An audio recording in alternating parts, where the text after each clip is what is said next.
నా ప్రత్యేక ధన్యవాదాలు.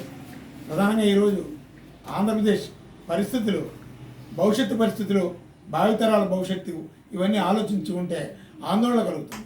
ఎందుకంటే ప్రధానంగా ఈ భారతదేశంలో 4th ఎస్టేట్గా పేరుగాంచినటువంటి మీడియాలో దొంగలు పడ్డట్టు కార్పొరేట్ మీడియా చొచ్చుకొచ్చేసింది. ఈ కార్పొరేట్ మీడియాకి ప్రధాన సమస్యలు కనీస వసతులు కానీ, మౌలిక సదుపాయాలు కానీ, అలాగే మహిళలపై భద్రత కానీ, సామాజిక భద్రత కానీ, పౌర హక్కులు కానీ, ఒక మానవ హక్కులు కానీ ఇవేం కనపడడం లేదు.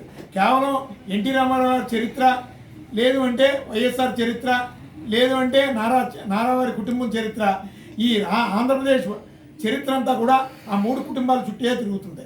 అసలు ఆంధ్రప్రదేశ్ భవిష్యత్తుకి, ఆంధ్రప్రదేశ్ చరిత్రకి ఈ 3 కుటుంబాలకి సంబంధం ఏంటో తెలియనటువంటి పరిస్థితి ఉంటుంది. దీన్ని ఇప్పుడే పుట్టినటువంటి బిడ్డలకి ఈ ఆంధ్రప్రదేశ్ చరిత్ర తెలియకపోవచ్చు. వాళ్ళందరికీ కూడా ఈ ఎందుకు పనికిరానటువంటి ఈ చరిత్రని వాళ్ళ బుర్రల్లో పెడుతున్నారు. ఈ ఆంధ్రప్రదేశ్కి వేల సంవత్సరాల క్రితమే ఒక గొప్ప ఆంధ్రుడిగా చరిత్ర ఉంది. అలాగే తెలుగు వారికి ఎంతో ఖ్యాతి ఉంది. ఎన్టీ రామారావుని బేస్ చేసుకొని ఆంధ్రప్రదేశ్కి ఒక చరిత్ర పుట్టినట్టు ఈ కార్పొరేట్ మీడియా అంతా కూడా సొంత కార్పొరేట్ మీడియా ఇదంతా కూడా ఒక అవాస్తవాలని అన్నీ కూడా ఈరోజు సమాజానికి బలవంతంగా అంటిస్తున్నారు. దీని మీద గ్రామాల్లో చర్చ పెట్టుకొని ఆ చర్చ ద్వారా వాళ్ళ మేధస్సుని ప్రక్కదారి పట్టించేటటువంటి వ్యూహాత్మకమైనటువంటి కుట్రలు పడుతున్నారు. కానీ ఇప్పుడున్నటువంటి కార్పొరేట్ మీడియా మూలంగా ఈ సమాజానికి చాలా ప్రమాదం ఉంది. ఇప్పుడు ఏదో సామాన్య మీడియా మూలంగా కొన్ని వాస్తవాలు బయటకు వస్తున్నాయి.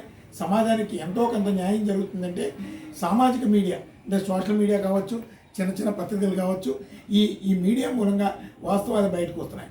ఎన్ని ఘోరాలు నేరాలు జరుగుతున్నాయండి. ప్రత్యేక హోదా విభజన హామీల కోసం కనీసం ఈ మీడియా, ఈ కార్పొరేట్ మీడియా కంటికి కనబడుతుందా? పార్లమెంట్లో ఎవరో కనీసినటువంటి ఈ రోజుకి మాట్లాడినటువంటి దద్దమ్మలో ఈరోజు మనకి సెలబ్రిటీలా, వాళ్ళు మనకి ఆదర్శమా? ఇలాంటి దద్దమ్మల్ని కనీసం మీరు కార్పొరేట్ మీడియాలో మీరు ఒక్కరోజు కూడా చూపించరు. మోడీ అవకతవకలు కానీ, చంద్రబాబు నాయుడు, జగన్మోహన్ రెడ్డి బలహీనతలు కానీ, ఈ బలహీనతలకి ఆంధ్రప్రదేశ్ భవిష్యత్తుని అమ్మేశారు అని ప్రజల్లో చైతన్యం ఎందుకు కలిగించరు? మీడియా అంటే ఏంటి? సామాన్య మీడియాని బ్రతకనిస్తలేదు మీరు. సామాన్య మీడియా ఎవరైనా ముందుకు నడిస్తే వాళ్ళని వేధింపులకు గురి చేసేది మీరే. మీ మీడియా ఒకటే బ్రతకాలి. మీ కార్పొరేట్ మీడియాకి ఒక ఆధిపత్య పోరు, మీ మధ్య ఉన్నటువంటి ఆధిపత్య పోరుకి ఒక గోల్డెన్ ప్లాట్ఫామ్ వేసుకుంటున్నారు. మీ ఆధిపత్యాన్ని గెలిపించుకుంటున్నారు ఒకళ్ళు. కానీ సమాజానికి, ఆంధ్రప్రదేశ్కి మీ ఈ కార్పొరేట్ మీడియా దురదృష్టంగా ఉంది, శాపంగా ఉంది. అందుకని ఖచ్చితంగా ప్రజల్లో ఒక చైతన్యం రావాలి. ప్రజా మీడియా, సామాన్య మీడియాని మనం బ్రతికించాలి. వాళ్ళందరికీ కూడా ప్రజలు స్వచ్ఛందంగా సహకరించాలి. ఈ కార్పొరేట్ మీడియాలో వస్తున్నటువంటి వార్తలన్నీ కూడా దొంగల్ని రాత్రి నేతలను చేసేస్తున్నారు. ఎందుకు పనికిరానటువంటి వ్యభిచారులను కూడా వీళ్ళు సెలబ్రిటీస్గా చూపిస్తున్నారు. సామాన్య మహిళలకి గౌరవ మర్యాదలు లేకుండా చేస్తున్నారు.